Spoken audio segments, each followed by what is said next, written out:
pangunguna ni Finance Secretary Cesar Purisima, Justice Secretary Laila De Lima, BIR Commissioner Kim Henares at Customs Commissioner Lito Alvarez,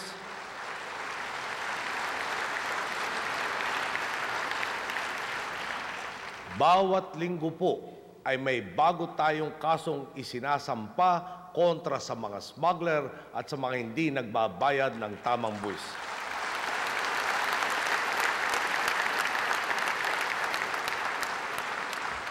Natukoy na rin po ang salarin sa mga kaso ni na Francisco Baldomero, Jose Daguio at Miguel Belen.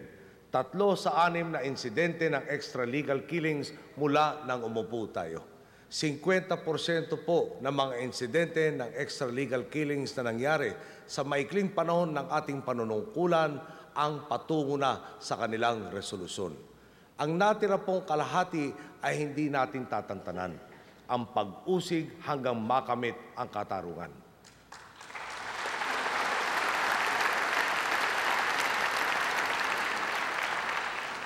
Pananagutin natin ang mga mamamatay tao. Pananagutin din natin ang mga korap sa gobyerno.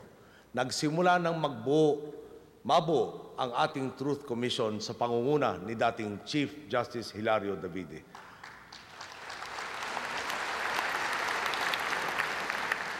Hahanapin natin ang katotohanan sa mga nangyaring di umano katiwalian noong nakaraang 9 na taon.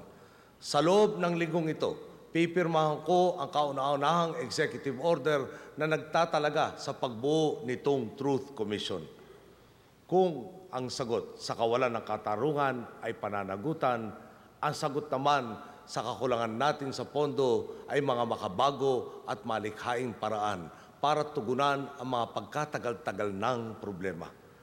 Napakarami po ng ating pangangailangan mula sa edukasyon, infrastruktura, pangkalusugan, pangangailangan ng militar at kapulisan at marami pang iba. Hindi kakasya ang pondo para mapunan ang lahat ng ito.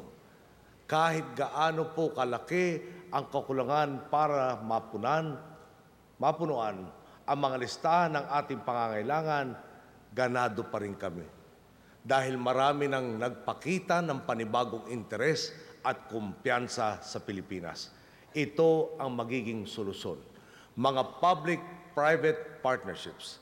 Kahit wala pa pong pirmahang nangyayari dito, masasabi kong maganda ang magiging bunga ng maraming usapin. May mga nagpakita na po ng interes. Gustong magtayo ng expressway na mula Maynila, tatahak ng Bulacan, Nueva Ecija, Nueva Vizcaya hanggang sa dulo ng Cagayan Valley nang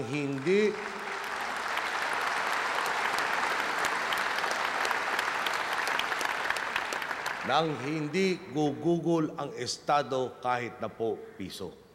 Sa larangan ng ating sandatahang lakas, mayroon po tayong 36,000 nautical miles na baybayin. Ang mayroon lamang tayo 32 barko. Itong mga barkong ito, panahon pa ni General MacArthur. May nagmungkahi sa atin. Ito ang proposisyon. Uupahan po nila ang headquarters ng Navy sa Rojas Boulevard at ang Naval Station sa Fort Bonifacio. Sagot po nila ang paglipat ng Navy headquarters sa Camp Aguinaldo. Agaran, bibigyan tayo ng $100 milyong at dagdag pa sa lahat ng yan, magsusubi pa sila sa atin ng kita mula sa mga negosyong itatayo nila sa uupahan nilang lupa. Sa madali pong sabi, makukuha natin ang kailangan natin, hindi tayo gagastos, kikita pa tayo.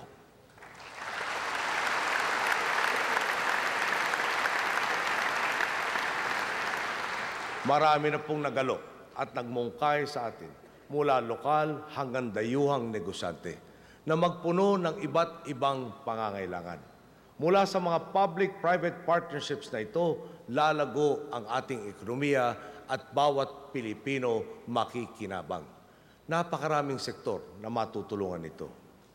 May papatayo na po ang infrastrukturang kailangan natin para paluguin ang turismo.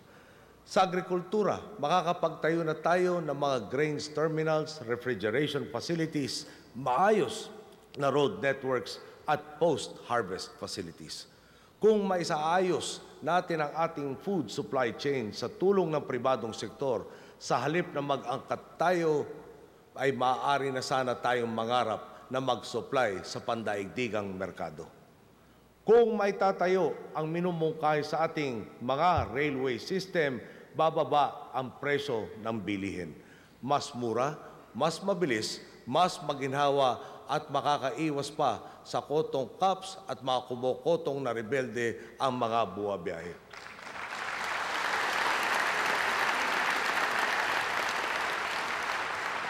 Paalala lang po, una sa ating plataforma ang paglikha ng mga trabaho. At nanggagaling ang trabaho sa paglago ng industriya. Lalago lamang ang industriya kung gagawin nating mas malinis, mas mabilis at mas maginhawa ang proseso para sa mga gustong magnegosyo. Pabibilisin natin ang proseso ng mga proyektong sumasailalim sa Build, Operate, Transfer. Sa tulong ng lahat ng sakay ng gobyerno at ng mga mamamayan, pabababain natin sa 6 na buwan ang proseso na noon ay naabot ng taon kung hindi dekada. May mga hakbang na rin pong sinisimulan ang DTI sa pamumuno ni Secretary Gregory Domingo. Ang walang katapusang pabalik-balik sa proseso ng pagrehistro ng pangalan ng kumpanya, na kada dalaw ay umaabot ng 4 hanggang 8 oras, ibababa na natin sa 15 minuto. Ang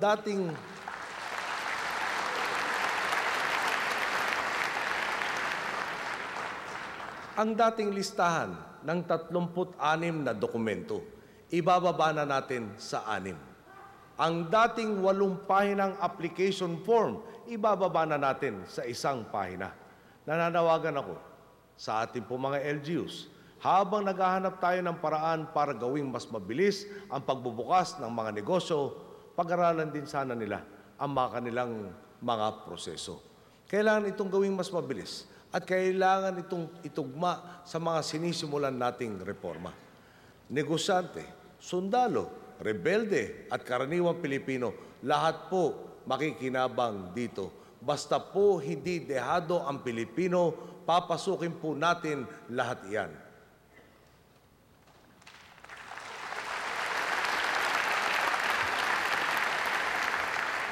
Kailangan na po nating simulan ang pagtutulungan para makamit ito.